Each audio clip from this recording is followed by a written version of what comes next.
ოზურგეთში ახლად რეაბილიტირებული საბავშვო ბაღი პირველ ინვესტთან დაკავშირებით რეგიონული განვითარებისა და ინფრასტრუქტურის მინისტრის მოადგილემ დაათვალიერა. თეიმურაზ მურღულია აღსაზრდელებს შეხვდა და ბაღს წიგნები და ტკბილეული გადასცა. ოზურგეთში სიორიძის ქუჩაზე მდებარე საბავშვო ბაღში 125 პატარა დადის და სენოძის შენობის რეაბილიტაცია 300,000 ლარით რეგიონებში განხორციელებული პროექტების ფონდიდან დაფინანსდა. რეაბილიტაციის გარდა შენობა შესაბამისი ინვენტარით აღჭურვა. 400 ბაღი გავარემონტეთ სხვა პროგრამების ფარგლებში. გასულ წელს 300 ბაღი იყო და ეს მოცულობა კიდევ უფრო მეტად გაიზრდება. გაიზრდება, იმიტომ რომ ეს არის ერთ-ერთი მთავარი მიმართულება.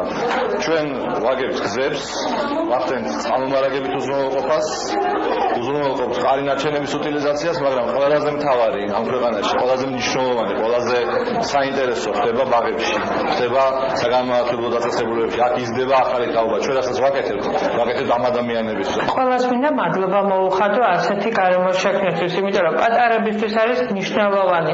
ამას აქ შეყალიბდება ბავშვის მომავალი, მისი ფსიქოლოგია და ასეთ დადებით გარემოში რომ გაიზრდება პატარები, ძალიან მადლობელი ვარ.